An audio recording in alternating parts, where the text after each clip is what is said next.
Hello everyone. आज मैं जो टॉपिक पे बात करने जा रहा हूँ उसका चैप्टर का नाम है इंसॉल्वेंसी अकाउंट। ठीक है, इंसॉल्वेंसी अकाउंटेंसी। तो जैसे ही हम लोग को सबसे पहले मन में जब आता है इंसॉल्वेंसी, तो इंसॉल्वेंसी होता क्या है? ठीक है, इंसॉल्वेंसी का मतलब क्या होता है? जब कोई भी व्यक्ति अगर उसका एसेट्स कम हो जाता है और लायबिलिटीज ज़्यादा हो जाता है, तो उस अवस्था में बोला जाता है कि वो पर्सन इंसॉल्वेंट हो गया। मतलब एसेट्स लेस देन लायबिलिटीज या लायबिलिटीज मोर देन एसेट्स। ठीक है, तो उसको क्या बोला जाता है? इंसॉल्वेंसी। ठीक है, वैसे देखिए यहाँ डिफिनेशन भी लिखा हुआ है, लिख दिए हैं। Insolvency is the inability of a debtor to pay his डेब्ट व्हेन ही फॉल्स ड्यू। जब भी लायबिलिटी देने का बारी आता है तो फेल हो जाता है। ठीक, वो दे नहीं पाता है। क्यों? क्योंकि उसका एसेट्स कम है और लायबिलिटीज क्या है? ज़्यादा है। या दूसरा मैटर में बोल सकते हैं, a person is said to be insolvent when his liability are more than assets. Assets से ज़्यादा उसका क्या हो जाता है? लायबिलिटीज हो जाता है। ठीक है, तो उस अवस्था में हम लोग उसको क्या बोलते हैं? इंसॉल्वेंसी। इंसॉल्वेंट और बैंकरप्ट दोनों वर्ड सेम है। ठीक है, इंग्लिश भाषा में बैंकरप्ट भी बोला जाता है। और इंडिया में, ठीक है, अब इसका अकाउंट मेंटेन कैसे करेंगे? तो इंडिया में इंसॉल्वेंसी अकाउंटिंग बनाने के लिए दो मेथड है। ठीक है, मतलब इंसॉल्वेंसी एक्ट दो है इंडिया में। एक है प्रेसिडेंसी टाउन्स इंसॉल्वेंसी एक्ट और सेकेंड है हम लोग का द प्रोविंशियल इंसॉल्वेंसी एक्ट। ठीक है, दो एक्ट है। अब कौन सा एक्ट कहाँ पर यूज होगा, ठीक है, वो हम इसमें देखते हैं। ठीक है, ध्यान से देखिएगा। दोनों में डिफरेंट भी लिखा हुआ थोड़ा बहुत, जो हम लोग को प्रैक्टिकल क्वेश्चन बनाने में हेल्प करेगा। और इससे आप अंतर भी समझ जाइएगा और एक चीज़ और समझ जाइए कि कौन सा एक्ट कहाँ पर यूज होगा। ठीक है, देखिए, प्रेसिडेंसी टाउन्स इंसॉल्वेंसी एक्ट 1909 ईस्वी में आया था और प्रोविंशियल टाउन इंसॉल्वेंसी एक्ट 1920 ईस्वी में आया था। पहला डिफरेंस। ठीक है, दूसरा क्या है? मुंबई, चेन्नई और कोलकाता, ये ऐसा जगह लागू होगा, ऐसा जगह लागू होगा जहां बिजनेसमैन मुंबई का हो, चेन्नई का हो या कोलकाता का हो। ठीक है, अब बाकी ये तीन टाउन छोड़ के, ठीक है, तीन टाउन छोड़ के जो बचा बाकी जगह हम लोग का क्या होगा? प्रोविंशियल इंसॉल्वेंसी एक्ट 1920 हम लोग का लागू होगा। तो इसमें सबसे बड़ा बात है कि सबसे पहले हेडिंग जब क्वेश्चन का पढ़ेंगे तो देखेंगे कि मुंबई, चेन्नई, कोलकाता का है। अगर है तो ठीक है, तब पीटीआई लगेगा, और नहीं है तो फिर हम लोग का पीआई मतलब प्रोविंशियल इंसॉल्वेंसी एक्ट लगेगा। ठीक है, तो दोनों में अंतर कहाँ होगा? जब हम लोग प्रैक्टिकल क्वेश्चन को जब हम लोग बनाने की शुरुआत करेंगे तो हम लोग का डिफरेंस दोनों एक्ट में कहाँ पर होगा? तो यहाँ से नजर आएगा। Preferential creditor. प्रिफरेंशियल क्रेडिटर मतलब जिसमें सबसे पहले जिसको प्रिफरेंस दिया जाए, ठीक है, उसको प्रिफरेंशियल क्रेडिटर बोला जाता है। ठीक है, जैसे देखिए, जब भी इंसॉल्वेंसी का हम लोग इंसॉल्वेंसी डेट से ठीक 4 महीना पहले, इंसॉल्वेंसी डेट से ठीक 4 महीना पहले प्रत्येक क्लर्क का सैलरी 300 रुपया, प्रत्येक लेबर का 100 रुपया, ठीक है, और लैंडलॉर्ड रेंट 1 महीना का प्रिफरेंशियल होगा। मतलब प्रिफरेंशियल क्रेडिटर इसको माना जाएगा। ठीक, इंसॉल्वेंसी डेट से ठीक 4 महीना पहले, 5 महीना हो जाएगा तो फिर अनसिक्योर्ड हो जाएगा। ठीक है, सिर्फ 4 महीना पहले प्रत्येक कर का 300 रुपया और प्रत्येक लेबर का 100 रुपया। और जहाँ तक बात है लैंडलॉर्ड रेंट का, तो 1 महीना का landlord rent presidency towns insolvency act में प्रिफरेंशियल सिर्फ 1 महीना का। और जितना तरह का हम लोग गवर्नमेंट को टैक्स देंगे या किसी एक्ट के द्वारा जितना भी पेएबल होगा, सब दोनों में हम लोग का प्रिफरेंशियल कहलाएगा। ठीक है, इसमें क्या है? देखिए, दोनों में अंतर क्या है? इसमें 300 रुपया है, इसमें 20 रुपया है, इसमें 100 रुपया है, इसमें 20 रुपया। इसमें लैंडलॉर्ड रेंट 1 महीना का प्रिफरेंशियल है, इसमें किसी भी प्रकार का प्रिफरेंशियल नहीं है। ठीक है, और इसमें भी जितना तरह का गवर्नमेंट को पेएबल टैक्स या कोई किसी एक्ट के द्वारा देना है वो इसमें भी प्रिफरेंशियल है, इसमें भी क्या है? प्रिफरेंशियल है। ठीक है, हम ज़्यादा से ज़्यादा कोशिश करते हैं कि हम अपनी लैंग्वेज में आपको समझा सकें। ठीक है, बुक का लैंग्वेज से समझाने का कोशिश नहीं करते हैं। ठीक है, तो ज़्यादा से ज़्यादा आपको समझ में आए। ठीक है, तो ये दो एक्ट हम लोग का है, एगो प्रेसिडेंसी टाउन्स इंसॉल्वेंसी एक्ट और दूसरा है क्या? Provincial insolvency act 1920। ठीक है, तो आप लोग इसको अच्छा से कीजिएगा। इसके बाद हम बताने जा रहे हैं आप लोग को कि इंसॉल्वेंसी में ए हम लोग को रूल पढ़ने के बाद एक बनता है statement of affairs, just like balance sheet. ठीक है, उस स्टेटमेंट ऑफ अफेयर्स हम लोग का बनता है, उसमें हम लोग किस प्रकार से लिस्ट को बांटेंगे, किस प्रकार से एसेट्स को लिखेंगे, किस प्रकार से लायबिलिटीज को लिखेंगे, अभी हम लोग उसको भी देखेंगे। तो उस स्टेटमेंट ऑफ अफेयर्स को बनाने से पहले हमको ये रूल रेगुलेशन हम लोग को अच्छे से याद होना चाहिए, तब वो ईजिली बनेगा। और स्टेटमेंट ऑफ अफेयर्स बनने के बाद एक और बनेगा डिफिशियंसी अकाउंट। ठीक है, तो आइए हम लोग दोनों आगे और देखते हैं। देखिए, स्टेटमेंट ऑफ अफेयर्स का हम लोग का फॉर्मेट इस प्रकार से होता है। हम ज़्यादा कोशिश करेंगे फॉर्मेट को अपनी भाषा में समझाने का, ताकि आप लोग को अच्छे से इसको याद भी हो जाए और समझ भी जाए। ठीक है, तो देखिए सबसे पहले हम लोग कॉलम देखिए ग्रॉस लायबिलिटीज का। लायबिलिटीज एक्सपेक्टेड टू रैंक, मतलब कितना हम लोग को देना है, कितना पेएबल है। एसेट्स और एस्टिमेटेड टू प्रोड्यूस, मतलब कितना हम लोग को मिलने का चांस है। ठीक है, तो सबसे पहले हम लोग को इसमें देख रहे होंगे आप लोग कि इसमें ए से लेकर लिस्ट एच तक है। तो सबसे पहले हम लोग को याद करना है कौन सा लिस्ट में कौन सा क्रेडिट एसेट्स या कौन सा लायबिलिटीज लिखाएगा, सबसे पहले हम लोग को याद रखना है। ठीक है, कौन सा एसेट्स लिखाएगा और कौन सा लायबिलिटीज लिस्ट एज पर, जिस तरह से लिस्ट है उस तरह से। तो लिस्ट ए में हम लोग का अनसिक्योर्ड क्रेडिटर है, लिस्ट बी में fully secured creditor. Fully secured मतलब होता है, सुन लीजिए अच्छा से, इसको बताए नहीं है अभी, हम आपको वैसे ही बता दे रहे डायरेक्ट। फुल्ली सिक्योर्ड मतलब इसमें जो हम लोग सिक्योरिटी जो रखते हैं वो अधिक होगा और लोन क्या रहेगा, कम। जैसे एग्जांपल के तौर पे मान लीजिए लोन है 1 लाख का, हम लोग सिक्योरिटी दे रहे हैं 1.5 लाख का, तो हो गया फुल्ली सिक्योर्ड क्रेडिटर। लिस्ट सी में हम लोग का है पार्टली सिक्योर्ड, मतलब इसमें सिक्योरिटी कम रहेगा और लोन ज़्यादा रहेगा। उसके बाद है लिस्ट डी में प्रिफरेंशियल क्रेडिटर, लिस्ट ई में प्रॉपर्टी, लिस्ट एफ में डेटर और लिस्ट जी में बिल्स ऑफ एक्सचेंज और लिस्ट एच में डिफिशियंसी। तो सबसे पहले हम लोग कोशिश करेंगे क्या कि लिस्ट को याद करना है, कौन सा लिस्ट में क्या लिखा रहा है। ठीक है, उसके बाद अब उसके अंदर का कंटेंट्स को याद करेंगे। ठीक है, तो देखिए लिस्ट ए में क्या लिखा है, अनसिक्योर्ड, जिसके लिए कोई सिक्योरिटी का जरूरत नहीं है, जैसे बिल्स पेबल हो गया, क्रेडिटर हो गया, आउटस्टैंडिंग एक्सपेंसेस हो गया, आउटस्टैंडिंग रेंट हो गया। ठीक है, और सारा जिसके लिए कोई सिक्योरिटी नहीं रखा गया और सब इसमें हम लोग लिखाएगा। मतलब लायबिलिटीज का 4 भाग कर देना है।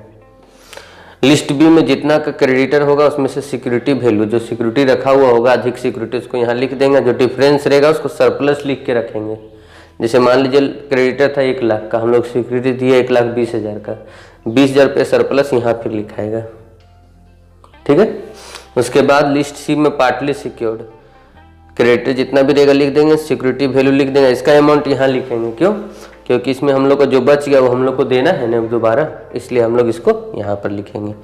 ठीक है, तो लिस्ट में बी में हम लोग इतना अमाउंट नहीं लिखेंगे, यहाँ पर जो डिफरेंस आएगा इस अमाउंट को यहाँ पर फिर प्लस करेंगे। और इसमें क्या करना है, क्रेडिटर सिक्योरिटी को माइनस करके जो बचेगा यहाँ, इसमें सिक्योरिटी कम रहेगा, इसमें सिक्योरिटी अधिक रहेगा। ठीक है, और लिस्ट डी में जो भी आप लोग को बताए हैं ये वाला रूल से, अगर पीटीआई लगेगा तो इस रूल से यहाँ प्रिफरेंशियल क्रेडिटर आएगा, और पीआईए लगेगा तो इस रूल से हम लोग का यहाँ पर प्रिफरेंशियल क्रेडिटर आएगा।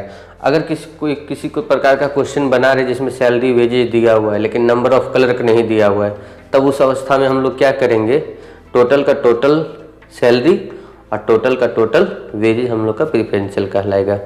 ओके, उसके बाद हम लोग आ जाएंगे, लायबिलिटीज क्लियर हो गया। अब आ जाएंगे एसेट्स में। यहाँ वैसे एसेट्स को लिखना है, ठीक है, यहाँ इस प्रकार से एसेट्स को लिखना है जो हम लोग कहीं मॉर्गेज नहीं रखे। ठीक है, जैसे जो एसेट्स मान ली मशीन था, ठीक है, या तो कोई इन्वेस्टमेंट है हम लोग उस पर लोन लिए थे तो इन्वेस्टमेंट को यहाँ नहीं दिखाएंगे। ठीक है, जिस पे हम लोग लोन ले चुके हैं वो फिर लिस्ट में नहीं आएगा, बाकी जितना एसेट्स है सब इसमें आएगा। डेटर यहाँ पर उसमें गुड है, गुड होगा। डॉटफुल का हम लोग का रिलाइज वैल्यू दिया हुआ रहेगा। बेड होगा, उसमें 1 रुपया भी मिलने वाला नहीं है। और लिस्ट जी में हम लोग का BR, यहाँ से लेके हम लोग यहाँ तक ऐड कर लेंगे।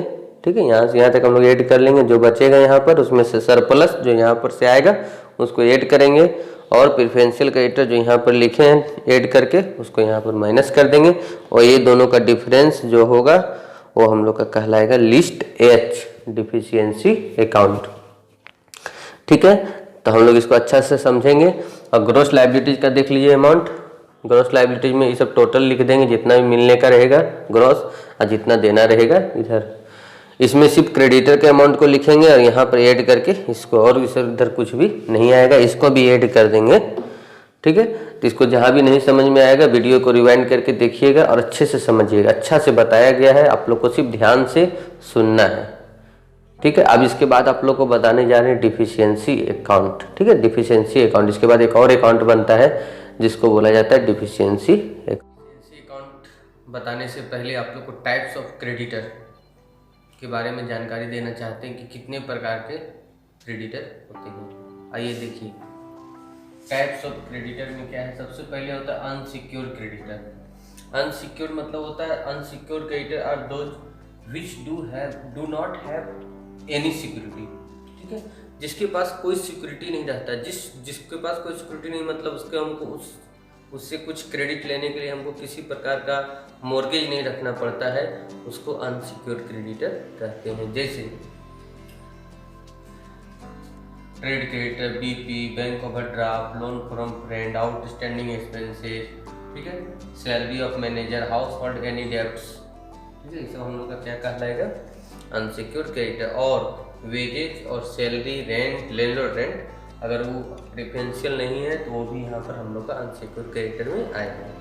ठीक है, इसके बाद है fully secure creditor, secured having sufficient security. इस क्रेडिटर के बाद सफिशिएंट सिक्योरिटी मतलब security more than loan, security अधिक है, लोन क्या है, कम है। पार्टली सिक्योर क्रेडिटर मतलब होता है इसमें सिक्योरिटी कम है और लोन क्या है, ठीक है।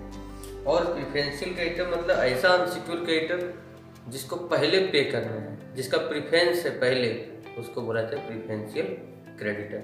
जैसे ऑल गवर्नमेंट टैक्स, ठीक है, salary of clerk, salary of labour, wages of labour, ठीक है, ETC, ये सब हम लोग का क्या कहलाता है, प्रेफरेंशियल क्रेडिटर। तो ये आप लोग अच्छा से पढ़िएगा, ये हम लोग को बहुत ज़रूरत है इंसॉल्वेंसी में। ठीक है, कौन सा कौन क्रेडिटर है, क्रेडिटर के बांटने से में ही ज़्यादा गलती होती है हम लोग का स्टेटमेंट ऑफ अफेयर्स बनाते समय। ठीक है, आइए हम लोग देखते हैं डिफिशियंसी अकाउंट। या स्टेटमेंट ऑफ अफेयर्स बनाने के बाद तुरंत इसको बनाना पड़ता है। ठीक है, तो देखिए इसका फॉर्मेट, सबसे पहले कैपिटल, इसमें 2 लिखने का जरूरत नहीं है। Capital assets minus liabilities, excess of private assets, अगर कोई प्राइवेट एसेट्स है तो लायबिलिटीज से कितना अधिक है वो यहाँ लिखना है। नेट, किसी भी प्रकार का प्रॉफिट, इंटरेस्ट ऑन कैपिटल, कोई एसेट्स का अगर वैल्यू बढ़ रहा है तो इधर लिखाएगा। ठीक है, कोई तरह का प्रॉफिट हो, स्पेकुलेशन का हो या बेटिंग का हो, कोई भी तरह का प्रॉफिट रहेगा तो हम लोग का इधर लिखाएगा। ठीक है, एग्जाम्पशन फ्रॉम वाइफ लोन, अगर वाइफ से लोन लिए हैं, ठीक है, तो हम लोग का क्या होगा, एग्जाम्पशन होगा। क्यों एग्जाम्पशन फ्रॉम वाइफ लोन क्यों होगा, क्योंकि वो उसका स्त्री धन था। ठीक है, प्रोप्राइटर सैलरी, ठीक है, सैलरी अगर हम किसी मालिक को दे रहे हैं तो वो भी हम लोग का इधर लिखाएगा। और डिफिशियंसी जो हम लोग का स्टेटमेंट ऑफ अफेयर्स में आया है वो डिफिशियंसी यहाँ पर लिखाएगा। इधर आ जाइए, इधर जितना तरह का लॉस है सब इधर आएगा। जैसे loss from business, drawing, bad debt, loss on realisation, जो हम लोग का मान लीजिए 10,000 का बिल्डिंग था, 8,000 मिला था, 2,000 रुपये रियलाइजेशन में जो कम हुआ था उसको यहाँ लिखना है। सब लॉस को लिख के इधर यहाँ लिखना। इसमें एक चीज़ और ध्यान देना है कि ऐसा एसेट्स जो हम लोग मॉर्गेज रखे थे उस पर भी जितना लॉस हुआ है रियलाइजेशन में वो भी यहाँ लिखना है। ठीक है, ट्रेड एक्सपेंसेस, अनरिकॉर्डेड लायबिलिटी, कुछ ऐसा लायबिलिटी है जो हम लोग बाद में रिकॉर्ड किए हैं उसको यहाँ पर लिखना है। बिल डिस्काउंटेड, अगर कोई बिल डिस्काउंटेड था तो उसको भी यहाँ लिखना, वो लिस्ट ए में भी लिखाएगा। हम लोग का स्टेटमेंट ऑफ अफेयर्स में भी हम लोग को लिस्ट ए में उसको लिखना है, इसमें एस्टिमेटेड टू रैंक में। लॉस इन स्पेकुलेशन, किसी देखिए प्रॉफिट हुआ तो इधर, लॉस हुआ तो इधर। ठीक है, इसका ऑपोजिट, अगर लायबिलिटीज ही ज़्यादा है प्राइवेट एसेट्स से और एसेट्स क्या है, कम है, तो इधर लिखना है। ठीक है, तो प्राइवेट एसेट्स के बारे में हम लोग का क्वेश्चन में दिया रहेगा, उस हिसाब से हम लोग काम करेंगे। तो अभी आप लोग देखें, आज का जो वीडियो मेरा बनाने का जो मकसद था वो इंसॉल्वेंसी अकाउंट का सिर्फ फॉर्मेट को समझाने का था। ठीक है, इसके बाद इंसॉल्वेंसी से रिलेटेड एक दो और वीडियो हम डालेंगे जिसमें आप उसको क्वेश्चन को बनाते हुए देखेंगे। Thank you. इसके बाद हम लोग के पास एक टॉपिक आता है wife ornament out of drawing. ठीक है, तो इसमें पहला मेथड क्या है कि वाइफ ऑर्नामेंट को लिस्ट ई में दिखाएंगे, बुक वैल्यू को अंदर में और मार्केट वैल्यू को एस्टिमेटेड टू प्रोड्यूस में दिखाएंगे। ठीक है, और दूसरा फिर डिफिशियंसी अकाउंट में ड्राइंग को, ठीक है, ड्राइंग को हम लोग क्या करेंगे राइट साइड में दिखाएंगे और ऑर्नामेंट को हम लोग क्या करेंगे लेफ्ट साइड में दिखाएंगे। ठीक है, दूसरा मेथड क्या है, पहला मेथड जैसा ही है दूसरा मेथड भी कि हम लोग जो ऑर्नामेंट है उसको लिस्ट ई में दिखाएंगे, लेकिन दोबारा जब हम लोग लिखेंगे डिफिशियंसी अकाउंट में, जब मेथड चेंज होगा दूसरा में, तो डिफिशियंसी अकाउंट में ड्राइंग में बुक वैल्यू को क्या करेंगे, बुक वैल्यू डिडक्ट कर लेंगे और जो सरप्लस बचेगा उसको फिर लेफ्ट साइड में डिफिशियंसी में अकाउंट में दिखाएंगे, लेफ्ट साइड में दिखाएंगे जो बच जाएगा। ठीक है, तो पहला मेथड ही ज़्यादा यूजफुल होता है, सेकेंड मेथड ज़्यादा यूजफुल नहीं होता है। ठीक है, तो फर्स्ट मेथड को ध्यान में रखना है कि जब भी वाइफ ऑर्नामेंट रहेगा तो सबसे पहले इसको लिस्ट ई में दिखाना है। ठीक है, लिस्ट ई में दिखाना है, उसके बाद जो फिर इसको हम लोग दोबारा जब हम लोग क्या करेंगे, इसको जब डिफिशियंसी अकाउंट बनाएंगे तो उसको फिर लेफ्ट साइड में भी उस ऑर्नामेंट को दिखा देंगे। ठीक है, तो सबसे if ornament have been given by wife out of her stridhan to discharge the liabilities of business this should be consider as secure creditor. अगर कोई भी लाइबिलिटीज का डिस्चार्ज हुआ स्त्री धन से तो उसको सिक्योर क्रेडिटर माना जाएगा। लेकिन अगर क्वेश्चन में अगर कुछ लिखा हुआ नहीं है कि स्त्री धन है या मतलब आउट ऑफ ड्राइंग है, तो उसको क्या करना चाहिए, किसी भी लिस्ट में नहीं दिखाना चाहिए, उसको स्त्री धन मान के छोड़ देना चाहिए, उसका कहीं भी पोस्टिंग करने की आवश्यकता नहीं है।